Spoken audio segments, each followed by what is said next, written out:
وصحبه ذوي القرآن وأهل بيته الكرام وصحبه ذوي القرآن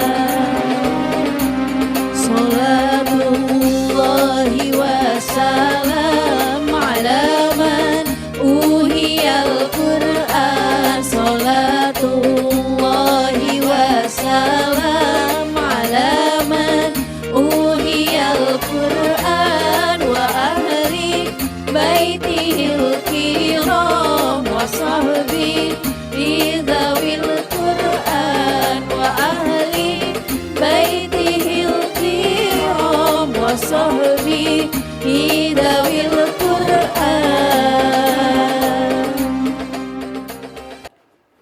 Bismillahirrahmanirrahim. Assalamualaikum warahmatullahi wabarakatuh. Waalaikumsalam warahmatullahi wabarakatuh. Subhanallah walhamdulillah wala ilaha illallah Allahu akbar. Asyhadu an la ilaha illallah wa asyhadu anna Muhammadar Rasulullah. Allahumma sholli ala sayyidina Muhammad wa ala ali sayyidina Muhammad. Amma ba'du. Alhamdulillahirabbil alamin. Segala puji bagi Allah yang mencurahkan rahmatnya untuk kita semua sehingga kita sampai hari ini diberikan nikmat iman, Islam, dan sama-sama nanti kita sama menuntut ilmu di kajian Serambi Islami edisi di hari Jumat. Dan insya Allah hari ini sangat bahagia sekali karena di Jumat berkah nanti ini kita bisa dapatkan ilmu dari narasumber yang sangat luar biasa dan dengan tawadunya ingin berbagi ilmunya untuk kita semua. Dan hari ini kami nggak sendiri karena juga sudah dihadiri oleh jamaah-jamaah yang sudah siap untuk sama-sama belajar. Dan langsung saja ini adalah rombongan dari Majelis Taklim Salahuddin Al-Ayyubi Jakarta. Assalamualaikum warahmatullahi wabarakatuh. Waalaikumsalam warahmatullahi wabarakatuh. Masya Allah, tetap semangat ya. Masih semangat kan? Si izin ya pagi-pagi subuh-subuh belajar langsung di studio TVRI Senayan. Dan juga pemirsa di rumah sama-sama nanti kita akan belajar, disiapkan juga Al-Qurannya, catatannya insya Allah mudah-mudahan catatan ini menjadikan amal kebajikan buat kita dan kita bisa bagikan kepada orang yang kita sayangi. Dan sudah hadir juga di tengah-tengah kita guru-guru kita yang kita sayangi. Ini yang pertama adalah beliau sebagai Wakil Ketua 1 Staisa Jakarta, yaitu Kiai Haji Dr. Asep Habib Idrus Alawi, MA, MSI, MM, MPD. Assalamualaikum. Waalaikumsalam warahmatullahi wabarakatuh. Izin Kiai, ini panjang banget gelarnya ya, Masya Allah. Ini juga nih sudah hadir nih, ini yang udah pasti nih. Ini kayaknya suasananya bakalan seru nih hari ini kita sama-sama akan belajar. Beliau adalah Ketua Majelis Zikir dan Sholawat Al-Hadi Setu Kabupaten Bekasi, yaitu kita manggilnya kalau singkatnya nih Ustadz Adi Supardi Soleh atau panggilnya Abi Adi. Assalamualaikum Abi. Waalaikumsalam warahmatullahi wabarakatuh. Masya Allah. Sehat Bi? Alhamdulillah pangestu. Pangestu. Masya Allah. Dan mudah-mudahan nanti ya kita juga akan belajar dan juga sudah hadir juga yaitu qori kita Ustadz Mahfuzul Khuluqi. Nanti kita akan bahas selanjutnya tetap bersama kami di Serambi Islam.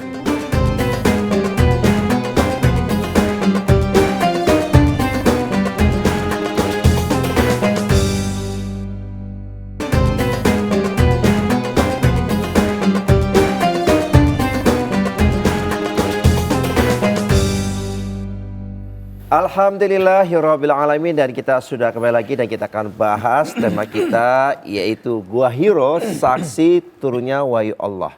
Dan langsung saja hari ini kita akan mulai kajian kita untuk mendapatkan rahmat dan juga limpahan pahala dari Allah Subhanahu wa taala.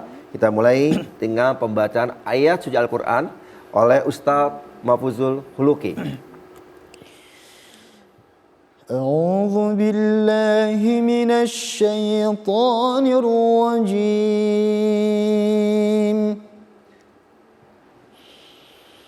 بسم الله الرحمن الرحيم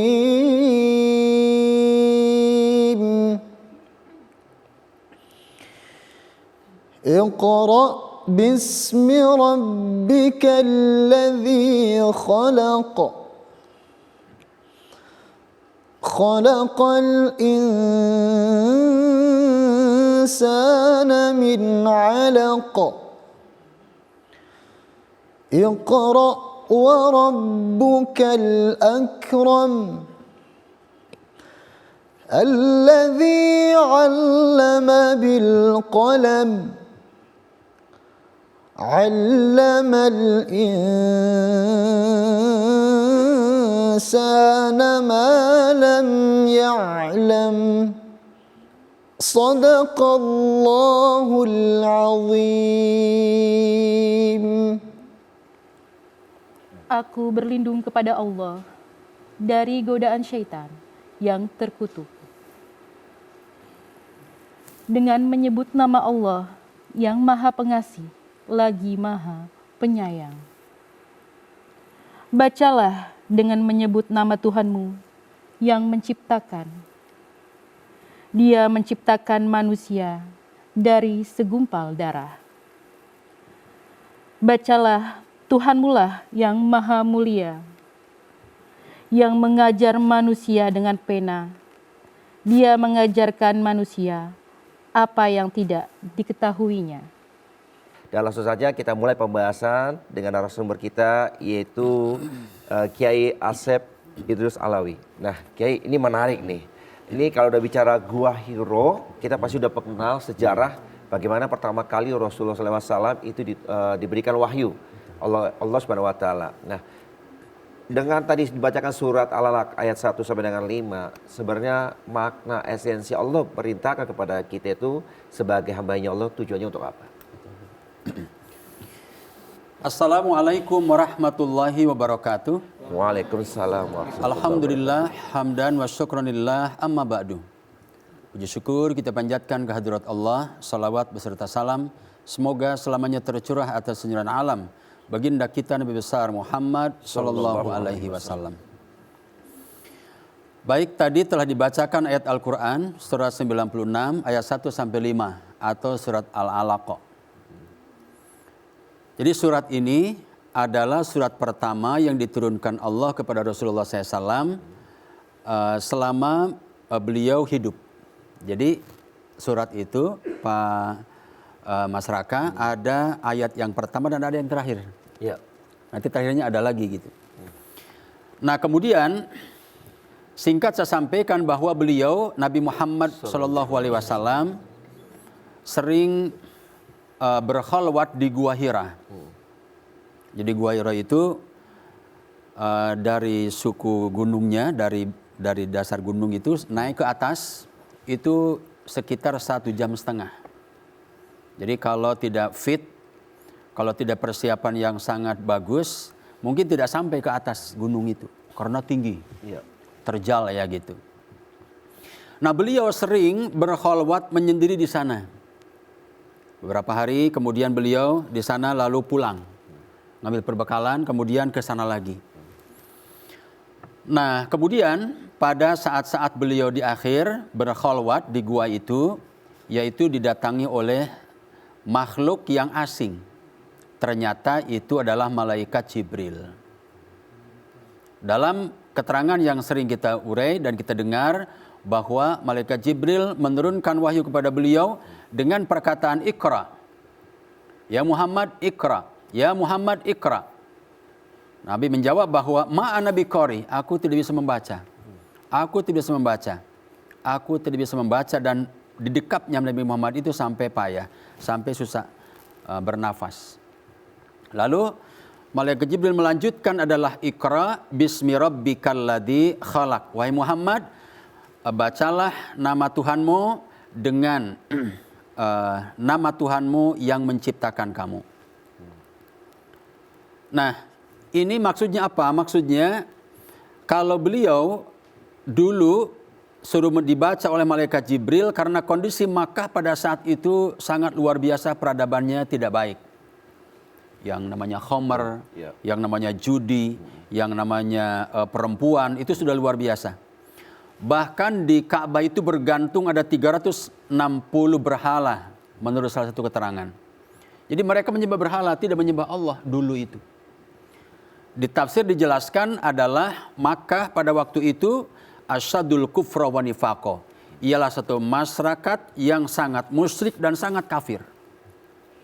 Rasulullah SAW merenung bagaimana sikap saya untuk merubah tradisi dan kebiasaan yang rusak ini. Artinya degradasi moral terjadi. Perzinahan, pembunuhan, judi dan lain-lain. Akhirnya beliau sering menyendiri di Gua Hira. Bagaimana caranya ya untuk merubah keadaan yang rusak seperti ini? Lalu turunlah wahyu itu kepada beliau, dan sebenarnya ini adalah awal pertama beliau diangkat sebagai nabi dan rasul. Usianya pada usia 40 tahun. Lalu singkatnya dari gunung itu beliau turun di malam hari. Saya tidak terbayang ya bagaimana kalau Rasulullah turun dengan bagus, dengan baik, dengan selamat. Saya yang pernah ke sana itu naik siang hari saja susah, Abi ya. Susah, capek, payah, dan aqua itu sudah mungkin 1 atau 2 aqua habis. Beliau di malam hari turun dengan sangat baik, berjalan tanpa ada penerangan. Bisa kita bayangkan itu. Tiba di rumahnya, kemudian minta diselimuti oleh Khadijah. Ya Khadijah, zamiluni, wahai Khadijah, selimuti aku. Jamiluni, selimuti aku. Kata Khadijah, wahai suamiku, tenanglah. Allah tidak akan membuatmu menjadi susah, menjadi payah, dan menjadi hal-hal yang tidak baik. Pasti karena kamu adalah orang yang baik, yang jujur, amanah, ada yang baik buatmu itu. Lalu dijelaskan di pagi harinya beliau mendatangi seorang pendeta. Mendatangi seorang pendeta dan ditanyakan, terjadi pada malam hari ada makhluk yang aneh terjadi di gua ini mendekap Nabi Muhammad dengan mengatakan ikra, ikra, itu apa itu? Lalu dicari oleh pendeta itu, dicari-cari di kitab Injilnya, dicari-cari ternyata ketemu. Oh, itu adalah nabi terakhir. Akhirnya Khadijah dan Nabi Muhammad dia senang gembira, alhamdulillah. Kemudian setelah itu beliau mendakwahkan isi Islam ini. Di Mekah beliau berdakwah selama 13 tahun. Mengajarkan apa? Mengajarkan akidah. Maka sebenarnya saya sampaikan di beberapa forum bahwa kewajiban sebagai orang tua adalah yang pertama mengajarkan kepada anaknya agar mengetahui Allah dan sifat-sifatnya. Ini yang kadang lupa di zaman sekarang ini. Fasilitas lengkap diberikan, tapi akidah anak kita tidak ditegankan. Pak Ustadz, saya kan tidak sanggup mengajarkan anak tentang akidah. Titipkan kepada para ulama, kepada para kiai, agar minimal kelak nanti di hari akhirat tidak menjadi batu ganjalan untuk masuk ke dalam surga. Karena kalau tidak nanti ditanya, ini anak siapa? Anak saya, ya Allah. Kenapa dia tidak mengenal Allah, tidak mengenalku? Kata anaknya, orang tuaku tidak mengajarkanku tentang akidah. Udah, orang tuanya habis itu. Bisa masuk ke dalam azab Allah karena dia tidak menyia-nyiakan amanah. Ini urgensinya. Kemudian dia berdakwah di kaum Quraisy dan mulai mendapatkan tantangan. Jadi awalnya beliau itu mendapatkan gelar Al-Amin. Orangnya jujur, orangnya baik, amanah, terpercaya, ganteng, semuanya ada di beliau. Dan orang kafir Quraisy tidak peduli itu, tidak mempermasalahkan itu. Tapi ketika dakwah Rasul menyinggung Tuhan dia, menyinggung berhala-berhala dia, nah baru action terjadi. Akhirnya sampai pada malam Hijriah, Nabi Muhammad SAW mau dibunuh oleh orang-orang kafir Quraisy. Sudah siap bodyguard Quraisy hendak membunuhnya, dan Allah memerintahkan untuk hijrah.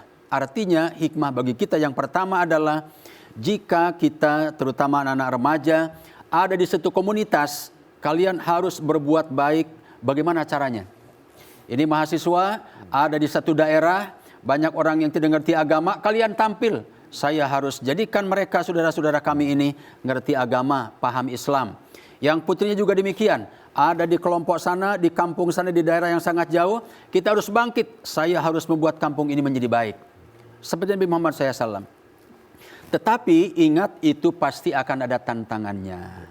Ya, baik dari keluarga, kemudian dari orang terdekat, dan dari orang-orang yang tidak suka dengan kita. Karena dimanapun mesti kelompok orang terbagi 3. Ada yang suka, ada yang tidak suka, ada yang sedang-sedang saja.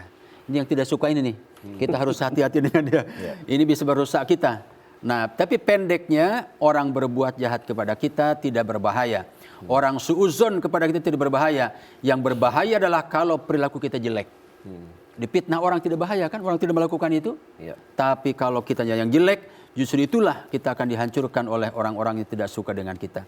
Barangkali Mas Raka itu. Wah, ini suatu opening atau pembukaan yang baik buat kita ya, ketika kita tahu bahwa perintah Allah memberikan wahyu kepada Nabi sebagai salah satu bukti ternyata yaitu Allah maha segalanya dan menyuruh para hamba-hambanya untuk bisa mempelajari, mentadaburi Al-Quran. Nah, kita tanya ke Abi Adi nih, ini menarik nih Abi nih, ya kan? Kalau kita tahu bahwa ternyata kan kalau perjuangannya Rasulullah mendapatkan wahyu itu kan tidak mudah.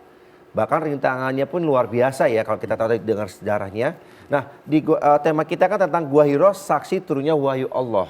Nah, mungkin sebagian dari generasi ataupun mohon maaf, andai kata nih generasi dari keluarga kita atau keturunan kita lupa dengan apa yang namanya misalnya tempat Gua Hiro itu apa dan sebagainya. Menurut Abi Hadi nih, apa yang perlu dimulai atau diceritakan kepada mungkin ke putra putri kita atau keluarga kita, terutama dari mulai kapan, Abi? Assalamualaikum warahmatullahi wabarakatuh. Waalaikumsalam. Hamdan wa syukran lillah. Allahumma salli ala sayyidina Muhammad wa ala ali sayyidina Muhammad, amma ba'du. Pertanyaan yang sungguh sangat bagus. Ya. Mulai kita kenal anak kita, kita didik dari semenjak usia mulai kenal. Ya, bukan dari bayi. Ya. Dari mulai dia kenal dengan kedua orang tua, terus kita mengenalkan kepada beberapa ilmu yang kita sampaikan pada anak kita. Saat ini sekarang ini memang banyak sekali anak-anak sekarang, boro-boro anak kecil, orang dewasa juga banyak yang tidak tahu apa, seperti bagaimana dan juga itu Gua Hiro apa gitu. Tadi telah disampaikan oleh guru kita bahwasanya perjuangan Nabi kita Muhammad Rasulullah sallallahu alaihi wasallam, beliau turun naik ke Gua Hiro yang memang kita sudah sama tahu kurang lebih sekitar 1,5 jam kita ke atas. Coba bayangin, tadi Pak Kiai ngomong 1,5 botol, kalau Abi 2 botol karena porsinya. Iya, porsinya perutnya besar. Iya, Masya Allah, perjuangan Nabi kita Muhammad Rasulullah sallallahu alaihi wasallam, beliaulah memang sungguh sangat luar biasa, manusia sungguh sangat luar biasa. Itu yang Allah berikan pada beliau, alhamdulillah. Ini kita sebagai umat yang selalu disayangi dan dicintai olehnya. Apalagi sekarang ini banyak umat-umat yang menjauhi sejarah-sejarah Rasulullah dan juga tidak mengetahui apa Gua Hiro itu. Gua Hiro itu tadi telah dijabarkan oleh guru kita, yaitu melalui malaikat Jibril alaihi salam memberikan turunkan wahyu kepada Nabi kita Muhammad Rasulullah sallallahu alaihi wasallam. Oleh karenanya kita nih sebagai umat yang memang dijamin untuk masuk surga, ya kita memang harus mengenal banget, ya, mengenal banget sangat kepada Nabi Muhammad Rasulullah sallallahu alaihi wasallam. Siapa orang yang cinta pada Rasulullah dan cinta dengan salawat Nabi, insya Allah kita berhak untuk mendapatkan syafaatul ujma. Dan selain daripada itu, akidah juga penting, ya, akidah. Karena anak-anak sekarang yang mengenal namanya akidah sudah langka banget, Ustaz. Ya, yang disebutnya sifat-sifat Allah, sifat-sifat wajib yang wajib kita kenal, di antaranya wujud, qidam, baqa, mukhalafatul hawadis, qiyamuhu ta'ala binafsi, wahdaniyat, qudrat, iradat. Hafal semua? Alhamdulillah. Hafal semua? Alhamdulillah. Bisa kita bareng? Bisa. Yuk.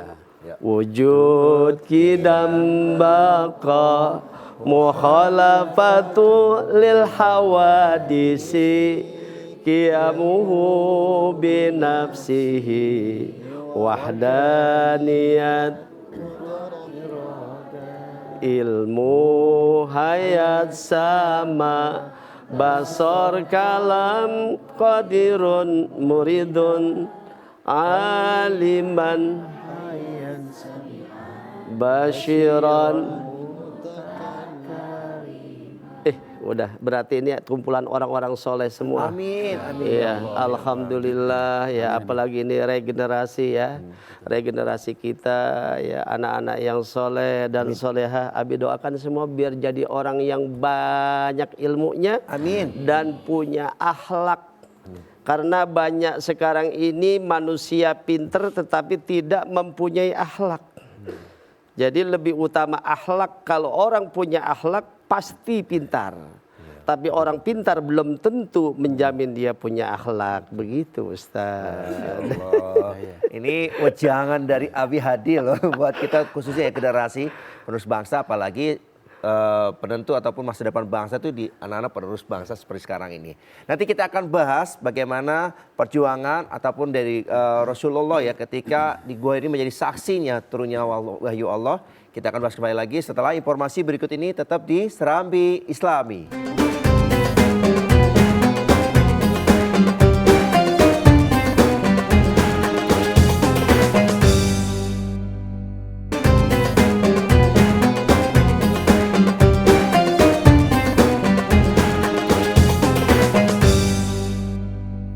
Alhamdulillahirrabbilalamin, dan kita sudah kembali lagi dan kita akan bahas tema kita yaitu Gua Hiro, saksi turunnya wahyu Allah. Nah, baik lagi nih ke Kiai, ini menarik ya bahwa ternyata ketika perjuangan Rasulullah menegakkan agama Islam, ditambah lagi bagaimana di saat itu kondisi itu ya ternyata masyarakatnya nauzubillah min dzalik ya, artinya dengan akhlak yang kurang baik, udah gitu perilakunya juga tidak menimbulkan seorang pribadi muslim yang baik pada saat itu. Nah, ini Allah memerintahkan atau menurunkan wahyu ya di Gua Hiro ini kepada Rasulullah SAW. Pasti kan punya maksud tujuan. Nah, biar kita juga semakin paham nih, apa sih sebenarnya kenapa Allah memilih Rasulullah SAW, Nabi Muhammad SAW sebagai seorang Rasul dan juga penerima wahyu dari Allah. Baik. Tujuan dari Al-Quran diturunkan adalah agar menjadi petunjuk dan pelajaran. Jadi dua tuh ya, petunjuk dan pelajaran. Nah ini mungkin lebih lengkap bisa dibaca oleh Ustadz di surat 3 Ali Imran ayat 138 139. أعوذ بالله من الشيطان الرجيم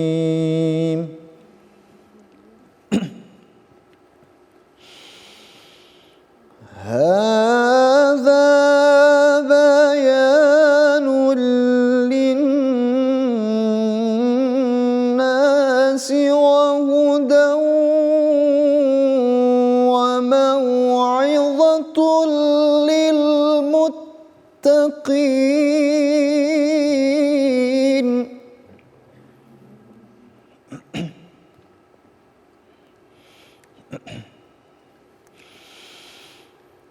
ولا تهنوا ولا تحزنوا وأنتم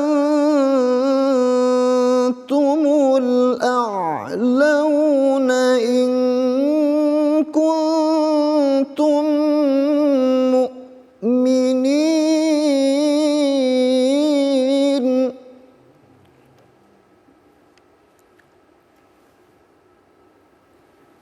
Inilah Al-Quran, suatu keterangan yang jelas untuk semua manusia, petunjuk dan pelajaran bagi orang-orang yang bertakwa.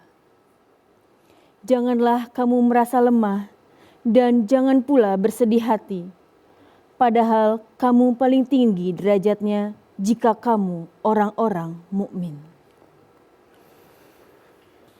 Baik. Jadi ayat ini menjelaskan bahwa Al-Quran yang jumlahnya 6.666 ayat. Suratnya ada berapa? 114 surat. Hurufnya? Nah nanti dicari ya, dibaca nanti hurufnya. Dihitung ya satu-satunya.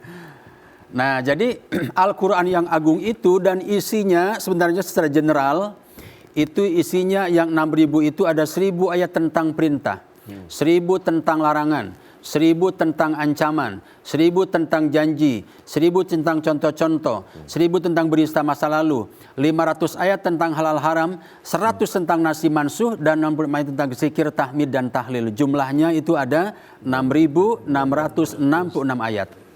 Silakan dihitung kalau kurang yakin ya. Jumlahnya itu. Al-Quran yang hebat ini, yang agung ini, dan merupakan mukjizat Nabi Muhammad terbesar. Salah satu mukjizat Nabi Muhammad terbesar ialah Al-Quran. Salah satu contohnya Al-Quran ini sudah bertahan 1400 tahun. Sekarang kitab suci mana yang bertahan sekian? Kitab-kitab yang dulu paling 500 tahun. 200 tahun itu sudah selesai. Ini sudah 1500 tahun kurang lebih masih bertahan. Dan eksis sampai sekarang, bacaannya pun juga tidak asing. Salah satu lagi mukjizatnya, kita tidak bosan dengan membaca Al-Quran. Karena Allah memang tidak buat kita bosan. Ya. Coba kita baca yang lain, 2-3 kali sudah bosan. Nah kemudian Allah jelaskan Al-Quran ini harus dijadikan sebagai hidayah, petunjuk. Jadi ibarat kita hendak menuju, maka harus ada penerang. Di studio ini akan tidak tentu arahnya kalau tidak ada lampunya. Betul. Mungkin ada yang nabrak tiang, ada yang nabrak kursi. Begitulah orang yang tidak menjadikan Quran sebagai petunjuk, maka hidupnya tidak terarah. Tidak tahu harus mencari apa yang dikerjakan, harus kemana, dia tidak paham. Tapi kalau menjadikan Quran sebagai petunjuk, maka dia jelas. Yang aku kerjakan sekarang orang beriman adalah bertakwa kepada Allah, beriman bertakwa kepada Allah, kemudian nanti kita akan menghadapi masa dan alam-alam berikutnya. Udah jelas, itu yang akan dicapai dan yang akan terjadi. Ini maka Quran merupakan a guidance of life, pedoman hidup. Satu. Yang kedua, ayat tadi menjelaskan adalah Quran sebagai mau'idhah, pelajaran. Jadi sebenarnya tidak hanya pelajar sedang belajar, juga seluruh manusia yang tua yang muda ini sedang kuliah, sedang belajar. Apa kurikulumnya? Kurikulumnya itu Al-Quran. Kurikulumnya Al-Quran. Lalu ada ujian semesternya. Kalau anak-anak kita ada ujian semester awal semester, kalau orang tua ujiannya ada anak, ada istri, ada tetangga, itu ujian juga. Jadi sebenarnya kita sedang sekolah di universitas terbesar, yaitu dunia ini. Kurikulumnya ingat, yaitu Al-Quran. Dan Allah jamin kalau kalian menjadikan Quran sebagai hidayah, Quran sebagai pelajaran, kata Allah, wala tahinu, kamu jangan merasa hina di dunia ini. Wala tahzanu, jangan bersedih, kamu yang mulia di hadapan Allah kalau kamu beriman. Jadi jangan kita bersedih karena mungkin tidak punya uang banyak, tidak punya rumah mewah, tidak punya mobil bagus. Atau Allah jangan. Kalau kamu beriman, justru kamu yang tinggi di hadapan Allah nilainya. Nah, ini juga sikap hidup. Jadi Bapak Ibu kalau melihat misalnya orang yang bergelimbangan hartanya, gedung-gedungnya ratusan tingkat, semuanya kekayaannya amat sangat banyak. Kita orang beriman yang tidak diberikan Allah harta kekayaan, jangan merasa bersedih, jangan merasa hina. Kalau takwa, kita nilainya tinggi di hadapan Allah Subhanahu wa taala. Bahkan ini bocoran. Dibocorkan ya Pak masyarakatnya? Boleh. Ini bocoran soalnya. Bocoran. Ini rahasia, tapi rahasia umum. Saya akan menjelaskan bahwa berapa sih harga iman itu. Itu para penceramah tuh iman di mana-mana, takwa. Berapa harga iman itu? Ternyata Quran menjelaskan bahwa harga iman itu tidak akan cukup untuk ditebus dengan emas sepenuh bumi dan langit. Jadi harga iman ini lebih mahal lagi, bumi langit tutup emas semua. Masih mahalan iman, subhanallah. Coba itu. Maka Nabi Muhammad SAW ketika beliau dalam sakaratul maut menyampaikan apa disampaikan beliau adalah jaga iman itu diantaranya. Kenapa? Karena ini penting. Oleh karena itu, bagi kita semua nih, para orang tua terutama, bagaimana cara mendidik anak yang baik? Yang pertama adalah beriman kepada Allah Subhanahu wa taala, jangan syirik. Ini yang diajarkan oleh Luqmanul Hakim di dalam surah 31 ayat 12 dan 13. A'udzubillahi minasyaitonirrajim. Bismillahirrahmanirrahim. Ya bunayya la tusyrik billah inna syirka la dzulmun adzim. Itu maknanya. Nah kemudian yang berikut adalah Al-Quran ini juga merupakan salah satu cara untuk menangkal syaitan. Ini kan orang banyak yang susah menghindari setan. Baik setan jabatan, setan kekayaan, setan yang bersikap kekuasaan dan lain sebagainya. Padahal menurut Quran gampang. Untuk agar setan tidak masuk, kata Allah, jangan tinggalkan Al-Qur'annya. Ini Allah jelaskan di dalam surat 7 ayatnya 175. Surat 7 ayatnya 175. Mungkin bisa dibantu oleh Ustadz Mahfud ya.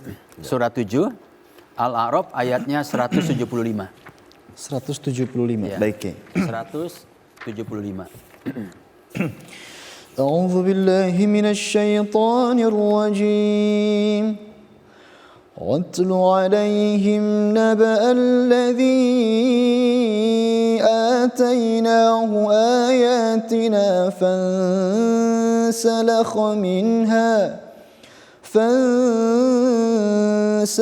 منها فأتبعه الشيطان فكان من الغاوين. Bacakanlah Nabi Muhammad kepada mereka tentang berita orang yang telah kami anugerahkan ayat-ayat kami kepadanya. Kemudian dia melepaskan diri dari ayat-ayat itu. Lalu setan mengikutinya dan terus menggodanya sehingga dia termasuk orang yang sesat. Ini hal yang dirisaukan semua orang bahwa hidup ini banyak godaan. Dan banyak orang yang tidak kuat. Betul. Godaan jabatan, godaan kekayaan, dan satu lagi godaan apa Mas Raka? Perempuan. Iya. Nah, jadi harta, Tahta. wanita. Ini yang banyak orang menjadi buta. Buta mata, buta hati. Kenapa? Karena godaan ini tidak bisa menangkalnya. Dan banyak orang bertanya bagaimana caranya agar terhindar dari syaitan. Ternyata Quran menjelaskan. A'udzubillahi minasyaitonirrajim. Waslu alaihim naba'alladzi atainahu ayatina fansalakh minha fa'atbahu syaitan fakana minal gawin. Yang artinya, kabarkanlah Muhammad, ceritakan kepada mereka kisah orang-orang yang dulu membaca ayat-ayat Allah kemudian dia meninggalkannya. Jadi awalnya membaca Quran, tadarus Quran, memahami Quran, kemudian dia berhenti. Maka inilah urgensinya serambi Islami. Kita ngaji setiap Jumat pagi. Minimal seminggu sekali ditangkal itu godaan-godaan syaitan.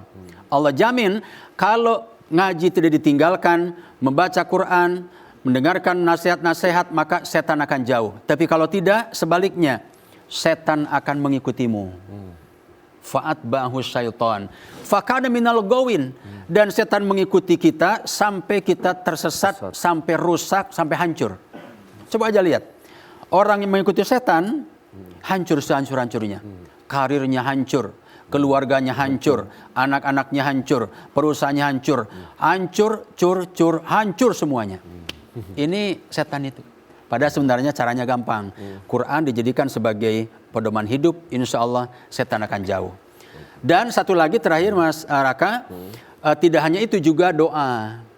Ada lagi doanya di dalam surat 41 Fusilat ayat 46.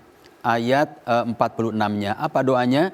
A'udzubillahi minasyaitonirrajim. Bismillahirrahmanirrahim. Ini doanya. Insya Allah minta perlindungan kepada Allah dari godaan-godaan setan yang terkutuk. Insya Allah terhindar dengan Al-Quranul Karim. Amin ya rabbal alamin. Ini sudah dijabarkan langsung ya ketika Allah memerintahkan atau kita membaca di dalam surat Al-Quran. Nah, pertanyaan ke Abi nih, Abi Adi, ini menarik ya, bahwa ternyata kan sebenarnya kalau kita bisa memahami Al-Quran itu adalah sebagai petunjuk atau penuntun hidup buat kita nanti sampai ujungnya adalah di akhirat. Nah, tapi banyak yang menurut saya atau menurut kita itu bukan melupakan ya, tapi mungkin melalaikan kali ya dengan kesibukan dan waktu yang mungkin terbatas. Kira-kira Abi, dalam kehidupan sehari-hari kita gitu, bagaimana sih supaya wahyunya Allah ini selalu nempel di dalam diri? Alhamdulillah ya, kembali kepada keimanan kita. Iya, kalau iman kita semakin kuat tidak jauh daripada Al-Quran. Walaupun satu hari kita baca hanya satu ayat, syukur lebih daripada satu ayat. Karena Al-Quran itu adalah imam kita yang menyelamatkan kita dari dunia sampai akhirat. Begitu. Selain daripada itu, ya tadi kembali keimanan itu penting. Ya. Kalau orang yang beriman, bertawakal pada Allah dan berpatokan hidupnya kepada Al-Quranul Karim. Sebagaimana Al-Quran itu untuk penyelamat kita dari dunia sampai akhirat. Bahkan sampai ke liang lahat pun Al-Quran tetap ada nempel pada diri kita. Al-Quran itu ada di kepala kita dan pundak kita. Sampai di dalam kubur, malaikat juga bingung nanyanya. Karena ini orang ahli qiraat, ahli Al-Quran. Jadi malaikat munkar dan nakir itu sungkan sama orang yang membaca Al-Quran dan gemar membaca Al-Quran. Ya, bahkan di situ setiap anak yang baru mulai mengenal huruf, kita ajarkan ngaji sampai dia pinter ngaji, sampai yang sudah dewasa, ya di majelis abi itu diwajibkan untuk membaca Al-Quran. Iya, sampai kenal dari mulai anak-anak sampai hingga bapak dan ibu dan juga ada nenek-nenek. Karena Al-Quran itu penting, pedoman hidup buat kita, penyelamat buat kita. Kalau kita sudah kumpul pada orang-orang yang soleh, rahmatan lil alamin pasti turun. Amin ya Allah. Taufik hidayah pasti turun sama kita. Bukan Nabi saja yang dapat wahyu, kita juga ada Bang Wahyu ada. Wahyu juga pasti turun sama kita. Ya, itu. Ya. Tapi ini menarik ini, nanti kita akan bahas juga nih kepada Abi ya, bagaimana ketika nanti wahyu-wahyu yang diturunkan sama Allah ini menjadi pedoman minimal saja kita punya tuntunan secara langsung, yaitu Nabi kita Nabi Muhammad SAW. Dan juga kita pahami bagaimana ketika kita ada satu nanti bahas berikutnya tata cara kita ataupun adab dalam kita membaca ataupun memahami Al-Quran secara baik. Nanti kita akan bahas selanjutnya, tetap bersama kami di Serambi Islami.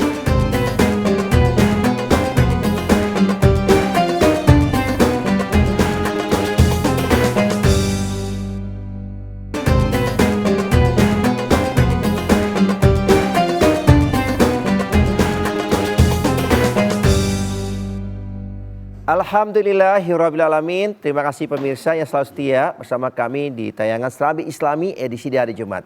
Dan kita lanjutkan pembahasannya. Masya Allah, tabarakallah. Ini sangat bersyukur sekali ya, kita hari ini bisa belajar mengenal bagaimana ternyata Allah memberikan wahyunya yang luar biasa, yaitu Al-Quranul Karim. Nah, pengen tahu nih Kiai dan juga Abi Adi. Ini kan kita kalau kita menghormati wahyu yang Allah berikan kepada Rasulullah, dan ini adalah perusnya adalah kita. Bagaimana sebenarnya kita dengan baik menjaga, menghormati dan mengenal isi Al-Quran itu seperti apa? Baik, kita sebagai seorang Muslim harus sami'ana wa ata'na kepada Al-Quran. Jadi Al-Quran itu didengar kemudian ditaati, didengar kemudian ditaati, jangan berpaling. Kenapa? Karena berpaling itu berbahaya di dunia dan di akhirat. Bahayanya dua, dunia dan akhirat. Dan itu diurai dalam surat 20 ya, surat Toha, ayatnya 123, 124, 125, 126. Yang dibaca dua ayat saja. Ini rangkaiannya ya. Tapi ini baca dua ayat aja. Baik.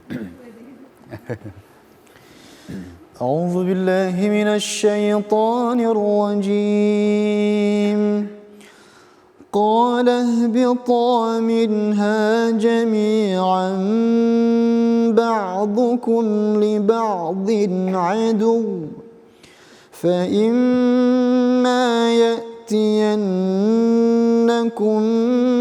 مني هدى فمن اتبع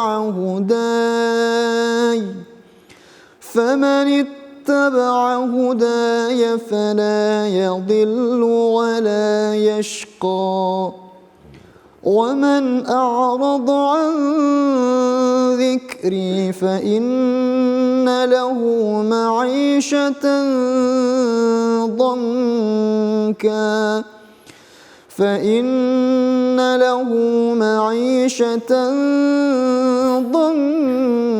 ضنكا ونحشره يوم القيامة أعمى. Dia Allah berfirman, turunlah kamu berdua dari surga bersama-sama. Sebagian kamu, Adam dan keturunannya, menjadi musuh bagi yang lain. Jika datang kepadamu petunjuk dariku, ketahuilah bahwa siapa yang mengikuti petunjukku, dia tidak akan sesat dan tidak akan celaka. Siapa yang berpaling dari peringatanku, maka sesungguhnya baginya kehidupan yang sempit. Kami akan mengumpulkannya pada hari kiamat dalam keadaan buta. Nah baik, jadi ayat ini menjelaskan bahwa di surat 20 ayatnya 123 kata Allah, Adam Hawa turunlah kamu ke dunia ini. Tapi ingat, ba'dukum li ba'din adu. Manusia itu dasarnya adalah bertengkar. Kalau tidak ada iman amal soleh, suami istri berantem. Adik kakak berantem, anak ponakan berantem. Kalau tidak ada iman, tidak ada amal soleh, tidak berpegang kepada Al-Quran. Tapi kalau berpegang kepada Al-Quran, rukun. Suami istri rukun, adik kakaknya rukun, tetangganya rukun, itu jaminannya. Kemudian Allah jelaskan lagi, dan tidak hanya itu, kalau berpegang kepada Al-Quran, maka fala yadhillu wa la yashqa, jaminannya dua, tidak akan sesat dan tidak akan celaka. Jaminannya itu. Fala yadhillu, tidak sesat. Wala yashqa, dan tidak akan celaka. Maka sampai kapanpun, mungkin kita diberikan umur yang panjang lagi oleh Allah Subhanahu wa Ta'ala, pesannya itu aja. Jadikan Quran sebagai pedoman hidup, jangan dilepaskan. Dan ini juga wasiat baginda kita Nabi Muhammad Sallallahu Alaihi Wasallam. Kata Nabi, aku tinggalkan dua pusaka. Kau pegang erat-erat dua pusaka itu, selamanya sampai kapanpun kamu tidak akan sesat, tidak akan celaka, dan tidak akan menjumpai hal-hal yang tidak baik. Asal dua aja itu, Al-Quran dan Sunnah Nabi Muhammad Sallallahu Alaihi Wasallam. Tapi masyarakat, kalau berpaling, tadi ayat 124-nya, waman a'radu an dzikri, barang siapa orang yang berpaling dari peringatan Al-Quran, peringatan Allah dan Rasulnya, maka satu, kata Allah, fa inna lahu ma'isyatan donka, hidupnya akan sempit. Betul itu Pak. Coba. Tidak mengikuti Quran nih, mencuri, dunia terasa sempit. Berantem dengan keluarga, sempit. Melaksanakan kejahatan, dunia ini terasa sempit. Betul sekali, betul-betul. Satu. Yang kedua, wa nakhsyuruhu yaumal qiyamati a'ma, kelak nanti di hari akhirat akan dihimpunkan Allah dalam keadaan buta. Nauzubillah, tsumma nauzubillahi min dzalik. Jadi nanti akan ada sekelompok manusia yang buta. Bukan hanya satu dua, tapi miliaran orang. Ratusan miliar orang dari sejak Nabi Adam sampai akhir zaman, orang-orang berpaling daripada agama, matanya buta. Nauzubillah, tsumma nauzubillah min dzalik. Ini luar biasa ini. Kalau orang beriman bertakwa, dia akan sangat takut dengan ini. Di dunia buta masih ada orang yang menolong, adik kakak kita menolong. Di hari akhirat nanti siapa yang akan menolong? Coba, ini sebenarnya renungan yang sangat dahsyat, yang sangat penting untuk kita masa depan. Masa depan bukan umur 40 tahun, bukan 50 tahun, itu masa pertengahan. Tapi masa depan adalah masa akhirat yang selamanya tidak akan kembali lagi. Di Quran dijelaskan akhirat itu khalidina fiha abada. Tidak ada akhirat 5 triliun tahun, tidak ada. Kekal selama-lamanya di dalamnya. Kalau baik, kalau baik, alhamdulillah, senang gembira akan di surga. Tapi kalau tidak baik, dan banyak ayat yang menjelaskan dia ingin kembali ke dunia. Betul. Ini di dalam surat 23 ya, dijelaskan ayatnya 101. Bunyi ayatnya adalah, yang artinya dia bilang, ya Tuhanku, kembalikan aku ke dunia. Aku hendak melaksanakan amal kebaikan yang tidak seperti aku lakukan. Al-Mu'minun dijelaskan. Dia mau kembali ke dunia. Iya. Mau ngaji di Serambi katanya. Amin. Udah nggak bisa, Serambinya udah bubar. Iya. Bagaimana mau ngaji? Nah, ngaji itu ya sekarang. Iya. Luar biasa. Sekarang kita enak, nikmat di zaman sekarang. Di zaman Nabi coba. Susah. Tidak ada penerangan. Masuk ke gua, masuk ke gunung. Kemarin kita ketika umrah, masyarakat masuk lagi ke Gua Thur. Susahnya bukan main kan? Itu berapa jam dari atas. Nabi itu sampai di situ memperjuangkan Islam. Capek, susah, lelah. Bahkan diseimbarakan. Siapa yang menemukan Muhammad hidup atau mati, maka diberikan hadiah 100 onta. Artinya akan dibunuh. Coba kita kan sekarang enak nih, ngaji terang di studio, ada meseknya, ada makannya, ada dinginnya, ketemu orang-orang yang soleh. Masya Allah, nikmat. Kalau masih nggak mau nyari yang lebih apa lagi daripada ini? Coba. Mau nyari yang bagaimana lagi kondisi yang seperti ini? Apalagi pemirsa yang di rumah. Udah habis sholat subuh, kemudian santai-santai sambil ngopi, sambil makan-makan kecil, lalu dia mendengarkan Serambi Islami. Yang tidak kalah hebat, hostnya adalah Mas Raka. Juga ada Kiai dan Ustaz Abi Hati, Masya Allah. Ini juga nih Kiai dan juga Abi, ini alhamdulillah nih, ini dari jamaah-jamaah kita juga pengen bertanya langsung. Dan mudah-mudahan ini benar-benar pertanyaannya bisa menjadikan apa? Buat kita semakin rajin, dekat dan kenal dengan Al-Quran. Kalau gitu kita masuk ke segmen Ustadz Menjawab.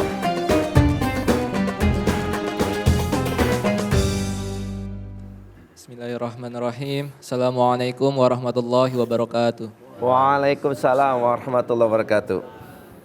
Saya Tri Muhaimin dari Majelis Taklim Salahuddin Al-Ayyubi Jakarta. Izin bertanya Kiai Ustadz, mengapa Nabi Muhammad SAW sering beruzlah di Gua Hiro sebelum diangkat menjadi Rasul? Mohon jawabannya. Terima kasih. Wassalamualaikum warahmatullahi wabarakatuh. Waalaikumsalam warahmatullahi wabarakatuh. Oke, jadi gini, beliau itu saya sampaikan tadi merenung kondisi Makkah yang tidak baik akhlaknya. Jadi beliau ingin ada mungkin satu cara, ada satu strategi untuk memperbaiki negeri Makkah pada waktu itu yang akhlaknya kurang baik. Akhirnya beruzlah. Beliau menyendiri, berdoa, kemudian beribadah kepada Allah Subhanahu wa taala. Lalu ujungnya alhamdulillah oleh Allah diberikan wahyu ya oleh Allah Subhanahu wa taala, yaitu surat Iqra. Nah, betul dari sejak itulah beliau merubah kondisi Makkah dan Madinah, merubah kondisi masyarakat, bahkan dakwah beliau sampai ke Indonesia. Iya. Masya Allah. Coba jauhnya dari Arab, dari Mekah ke sini berapa lama? Berapa bulan? Tahun. Ada orang-orang tua kita, Pak Kiai yang dulu berhaji, katanya berapa bulan? 6 bulan. Naik kapal. Naik kapal 6 bulan. 6 bulan. Itu naik kapal. Jalan kaki berapa coba? Mau lama kan? Iya, betul. Nah, dakwah beliau sampai ke sini. Kita mengenal Allah, mengenal Rasul, mengenal Islam dari beliau, coba itu. Nah, jadi kemudian setelah itu beliau dengan izin Allah bisa merubah. Sehingga Mekah sekarang kita lihat bagaimanakah Mekah. Ya Allah, luar biasa. Semua di situ ada makmur, tentram, damai, aman. Betul. Bahkan dijamin Mekah ini aman. Di sana sini ada kerusuhan. Di Mekah nggak ada. Nggak ada di Mekah. Mekah, Madinah, Arafah aman semua. Ini jaminan Allah ini. Dan berkat perjuangan Nabi. Coba lihat, nggak usah yang berat-berat. Ada buah saja. Itu jeruknya nomor 1 sedunia. Padahal di sana nggak ada pohon jeruk. Iya. Kemudian apelnya, apel terbaik di Mekah. Padahal di sana tidak ada pohon apel. Ini perjuangan para nabi, para rasul, termasuk tidak hanya beliau, juga di sana ada Nabi Ibrahim alaihissalam, ada Nabi Ismail alaihissalam. Beliau berdoa kepada Allah Subhanahu wa taala untuk kemakmuran Mekah, untuk kemakmuran sekitarnya, untuk kemakmuran Madinah bahkan. Coba sekarang, salah satunya masyarakat di sana sekarang banyak pohon-pohon rindang. Ternyata yang punya ide dan gagasannya ialah presiden kita, ialah Insinyur Soekarno-Hatta. Luar biasa tuh. Jadi jasa beliau juga sangat luar biasa. Sekarang Arafah hijau dengan pohon-pohon yang sangat bagus, pohon-pohon yang sangat baik. Dulunya tandus, tidak ada pohon sedikit pun. Nah, ini artinya perjuangan beliau, hasil apa? Hasil merenung di Gua Hira itu. Pelajaran bagi kita semua, Setiap kita harus bisa memberikan sesuatu untuk negeri ini. Coba satu remaja yang namanya Nabi Muhammad bisa menggonjang dunia. Apalagi kalau remaja sebanyak ini. Tapi harus berbuat, harus action. Agar action bekali dengan ilmu dulu. Maka sekarang masanya belajar ilmunya, perkuat ilmu agamanya. Suatu saat ulama-ulama ini akan wafat. Tapi kalau Ustadz mah ya belakangan juga nggak apa-apa ya. Biasanya kan begitu pakai ya. Gitu. Mungkin. Tapi satu saat akhirnya kita akan wafat. Wafat akhirnya. Dan penggantinya generasi muda ini. Kalau generasi muda ini tidak ada ilmunya, bagaimana nanti di kondisi dan masa-masa yang akan datang para remaja? Sekarang pun sudah kita lihat banyak penurunan-penurunan dalam pelajaran-pelajaran keagamaan. Kadang-kadang remaja juga sudah jarang hadir ke majelis taklim, jarang hadir lagi ke talim-talim. Nah ini hal yang mesti dipikirkan oleh generasi muda, bagaimanakah untuk menjadikan minimal Indonesia yang Qurani, yang gemaripah, loh jinawi, tentrem ayem, kertor harjo. Amin, Masya Allah. Kalau Sunda, Adil makmur, sejahtera semuanya. Tentara harja. Insyaallah. Jawa tentara harja.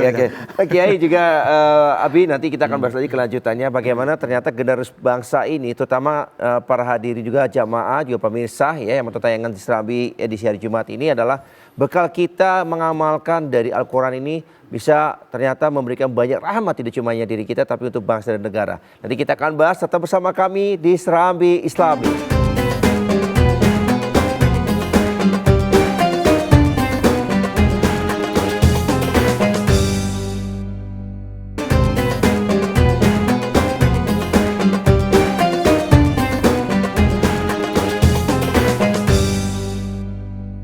Alhamdulillahirrahmanirrahim, dan kita kembali lagi di kajian kita Serambi Islami di edisi hari Jumat. Dan Masya Allah hari ini juga bahagia sekali karena kita juga nih dihadiri juga tidak cuma hanya para guru kita jamaah tapi juga pemirsa yang selalu setia dan bahkan mengirimkan pertanyaan-pertanyaan. Kalau gitu kita masuk ke segmen Ustadz Menjawab.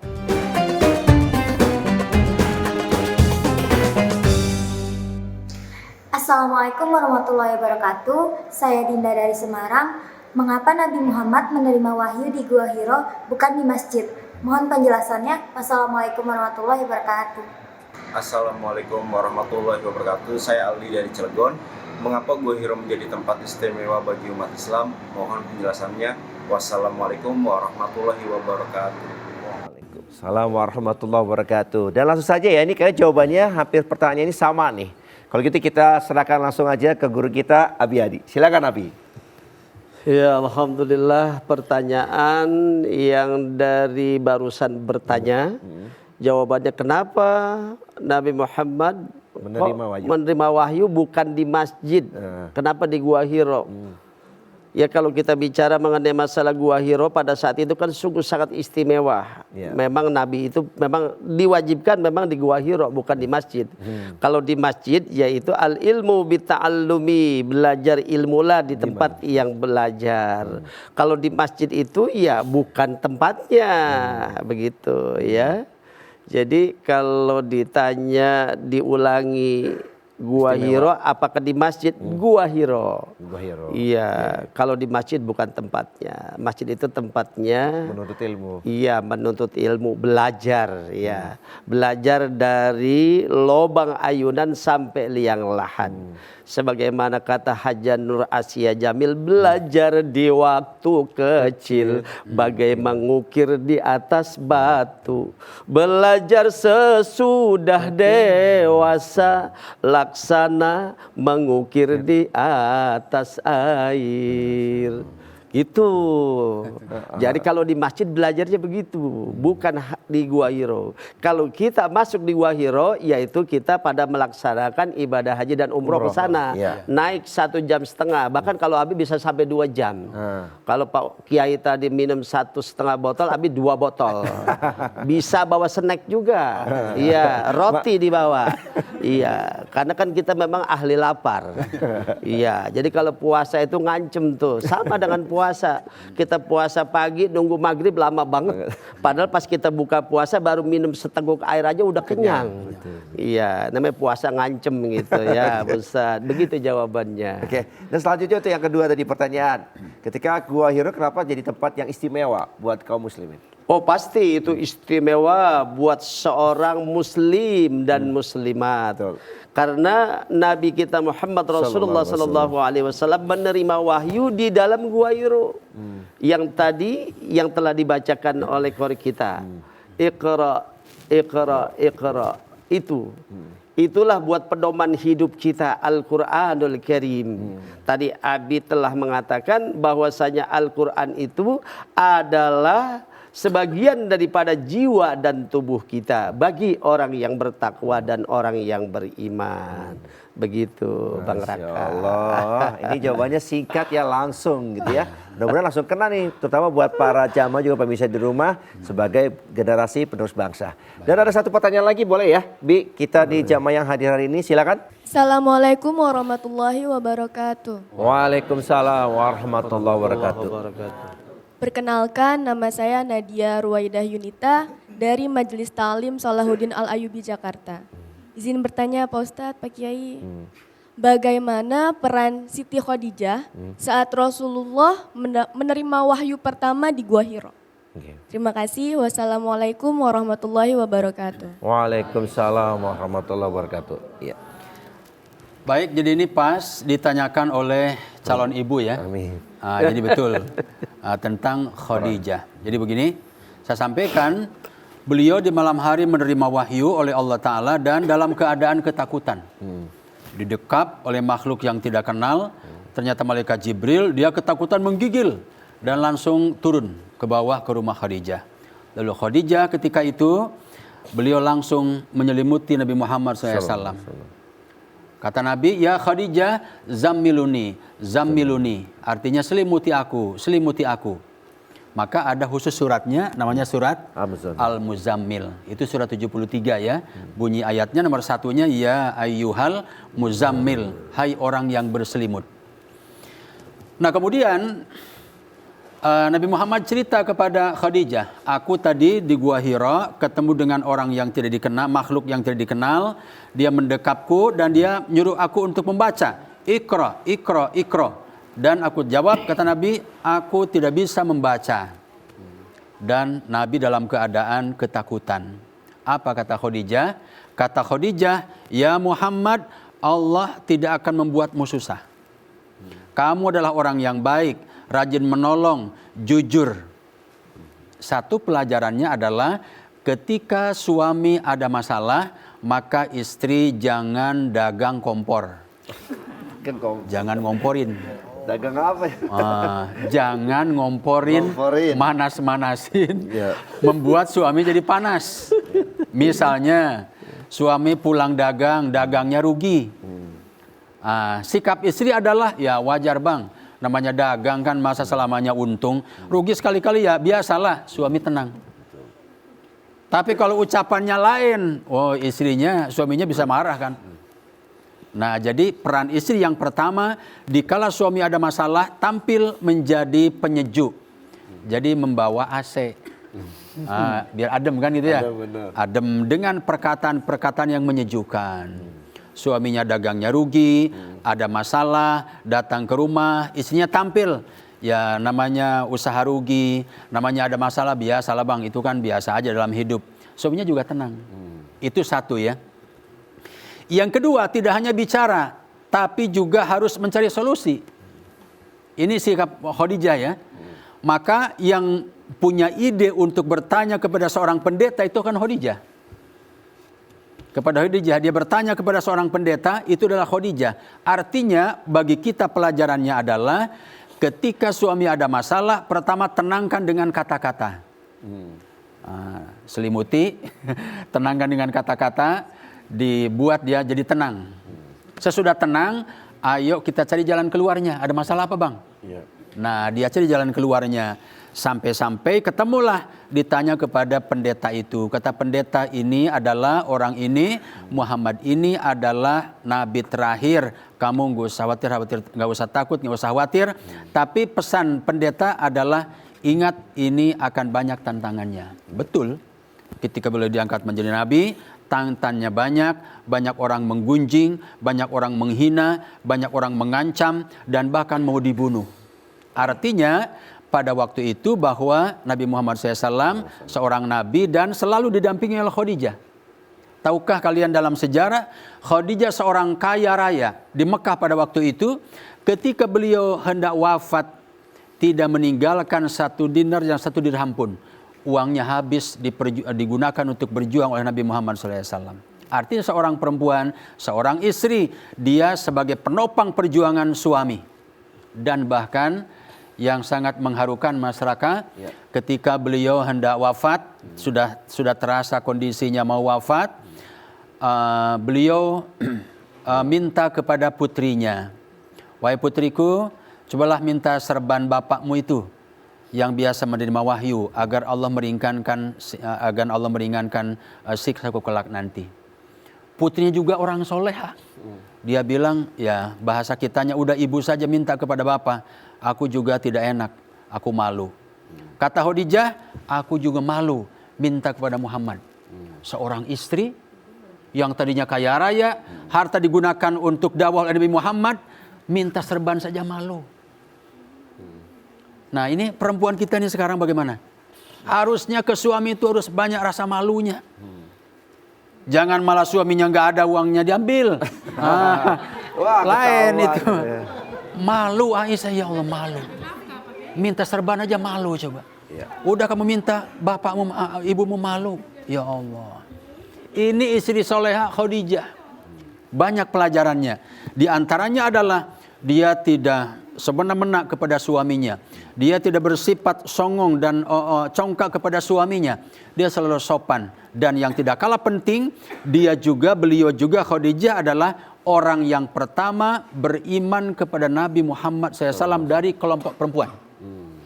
Jadi ada kelompok laki-laki yang pertama beriman adalah siapa? Abu Bakar Siddiq. Ada di kelompok remaja adalah Ali bin Abi Thalib. Dan ada di kelompok perempuan yang pertama iman adalah Khadijah radhiyallahu anha. Luar biasa. Itu diantaranya perannya beliau sangat banyak dalam perjuangan Nabi Muhammad SAW. Masya Allah. Ini jadi satu histori buat kita ya, bagaimana ternyata perjuangan peranan juga seorang istri ya dalam pengabdian ataupun syiar dakwahnya Rasulullah SAW. Mungkin ada tambahan, Ustaz mau bertanya, silakan. Baik, begini Kiai. Kita akan temukan dalam Al-Quran itu bahwa pengelompokan nama-nama surat, begitu ya. Contoh seperti adanya surah Makkiyah, gitu ya, dan Madaniyah. Itu maksudnya apa tuh, Kiai? Antara dua pengelompokan surat itu. Oke. Baik, dalam ilmu ulumul Quran, ini kalau di kampus adanya di jurusan Quran hadis khusus, atau di jurusan pendidikan agama Islam ada khusus mata kuliah ulumul Quran. Jadi ilmu yang berkaitan dengan Al-Quran. Ini ada ilmunya. Ada ilmunya tuh, ilmu yang berkaitan dengan Al-Quran. Nah di situ diantaranya pengelompokannya ada 2 surat. Ada surat Makkiyah dan surat Madaniyah. Nah surat Makkiyah ialah surat-surat yang turun di Makkah. Nabi Muhammad SAW di Makkah dalam sejarah kurang lebih selama 13 tahun. Lalu di Madinah adalah disebut dengan surat Madaniyah. Di mana Nabi Muhammad SAW berdakwah di Madinah kurang lebih selama 10 tahun. Nah, tapi untuk kita yang belajar ini Makkiyah atau Madaniyah itu ada tandanya. Tanda-tanda surat Makkiyah banyak menyeru tentang tauhid. Misalnya di dalam surat Al-Baqarah ayatnya 21. A'udzubillahi minasyaitonirrajim. Ya ayyuhan nasu abudu rabbakumul ladzi khalaqakum walladzina min qablikum la'allakum tattaqun. Jadi tentang akidah, tentang tauhid, tentang keyakinan. Kalau di Madinah banyak kaitan dengan fikih dan hukum-hukum tentang tindak pidana, masalah fikih, masalah tasawuf itu di Madinah. Di Madinah itu pengelompokannya, Ustaz. Ya, mudah-mudahan kita jawab ya, jadi paham juga nih, kita belajar bagaimana ternyata pengelompokan ini juga bagian dari ketika Nabi siar di Mekah dan juga di Madinah dalam menerima wahyu ini. Nah, masih ada satu segmen lagi, nanti insya Allah kita akan sama-sama mendengarkan kesimpulan ya, dan juga intisari dari tema kita di hari ini. Dan pemirsa tetap bersama kami di Serambi Islami.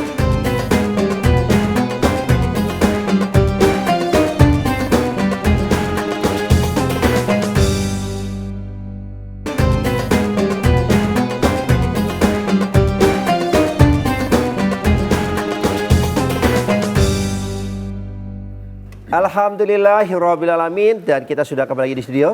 Tapi sudah waktunya di segmen terakhir ini, Masya Allah banyak sekali yang ilmu disampaikan. Dan kita berharap ada kesimpulan ataupun benang merah dari tema kita, yaitu Gua Hiro sebagai saksi turunnya wahyu Allah. Dan langsung saja kita dengarkan kesimpulan dari Ustadz Mahfuzul. Silakan. Izin Kiai. Jamaah yang dirahmati Allah, juga pemirsa TVRI dimanapun Anda berada.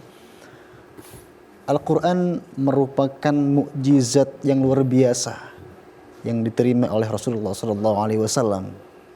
Siapapun, apapun, dan dimanapun yang berkaitan dengan Al-Quran, maka Allah akan muliakan. Rasul yang Allah turunkan Al-Quran menjadi Rasul yang paling mulia.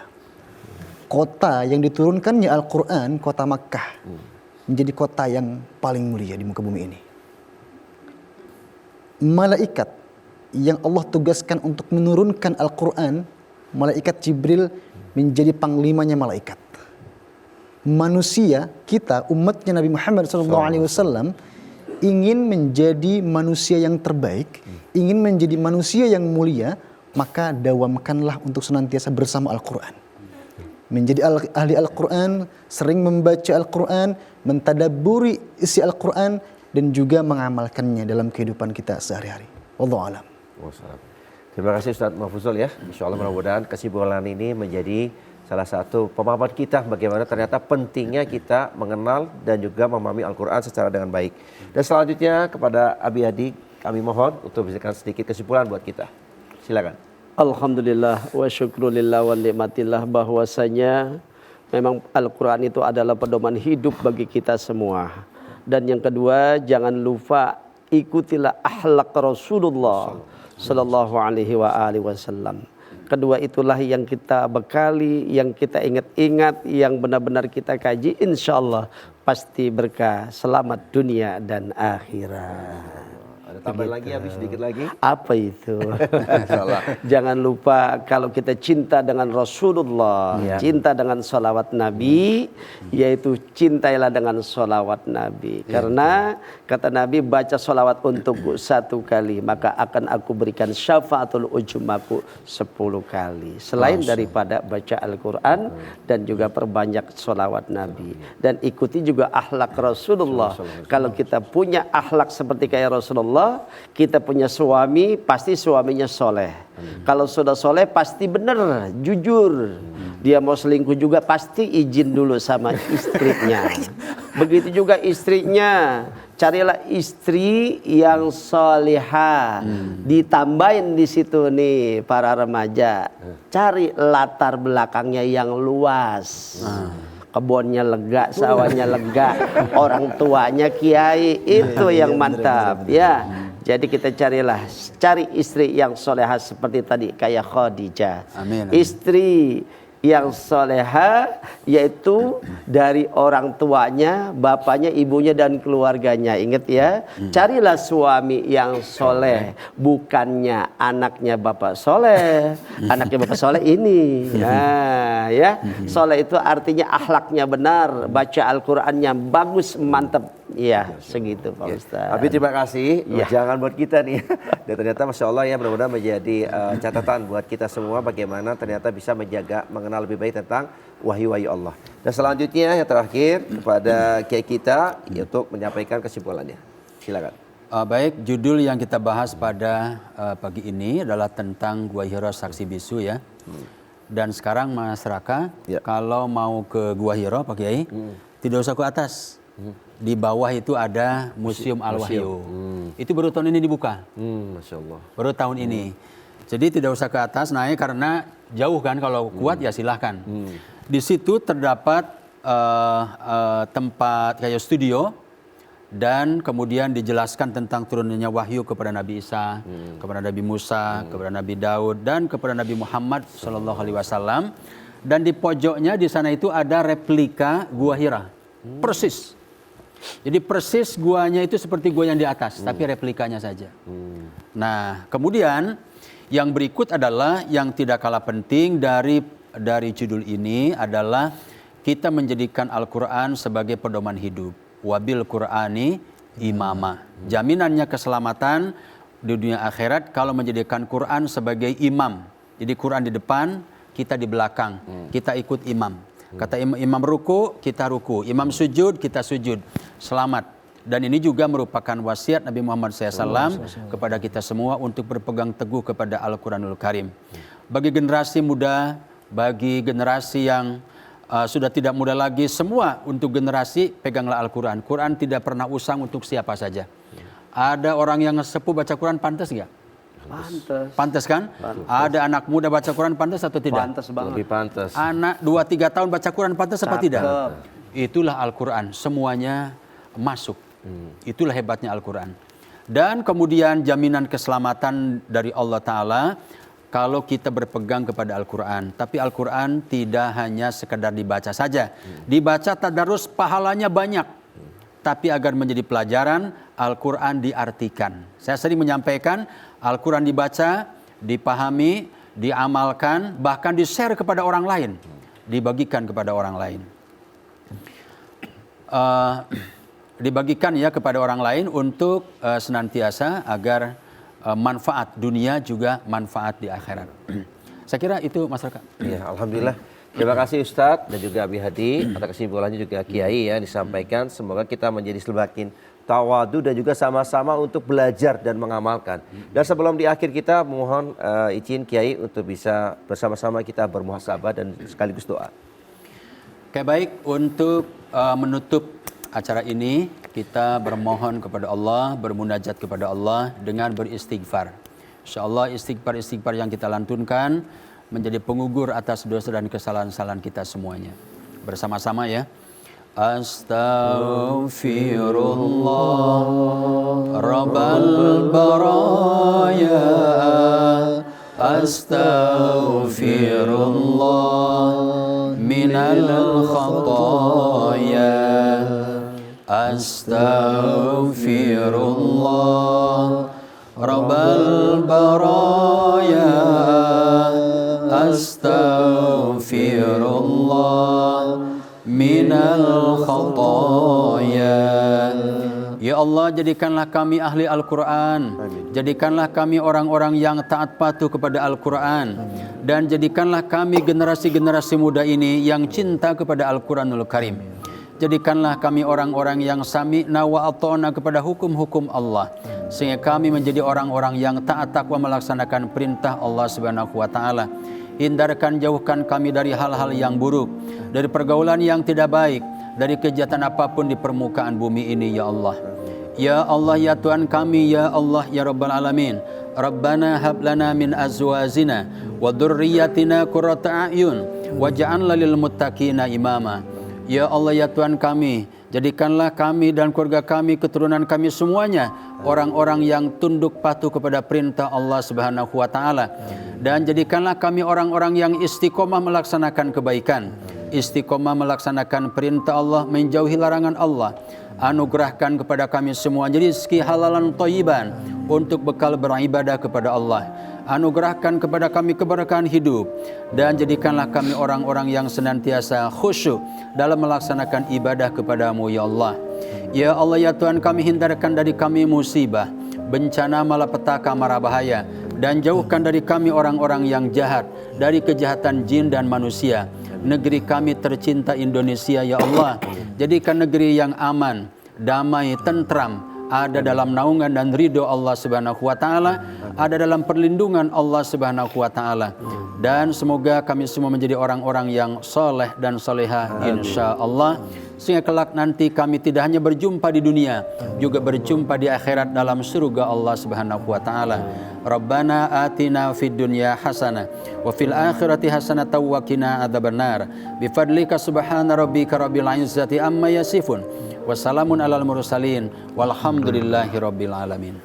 Amin amin ya rabbal alamin. Terima kasih doanya Kiai dan juga para jamaah yang hadir di sini. Terima kasih atas kebersamaannya, insyaallah apa yang disampaikan di hari ini menjadikan buat kita adalah sebagai ilmu tumpuan dalam mencapai hidup berkah dunia dan akhirat. Dan juga terima kasih pemirsa yang selalu setia mendampingi kami di Islami di edisi hari Jumat. Semoga yang disampaikan ini menjadikan sebuah bekal buat nanti kita di akhirat. Bagaimana ternyata Al-Quran itu memberikan sebagai penuntun untuk kita hidup di dunia dan akhirat. Tidak cuma hanya untuk kebaikan kita, tetapi juga untuk alam semesta ini. Dan insya Allah berjumpa kembali di Jumat depan. Dan sama-sama kita akhiri. Wassalamualaikum warahmatullahi wabarakatuh. Waalaikumsalam warahmatullahi wabarakatuh.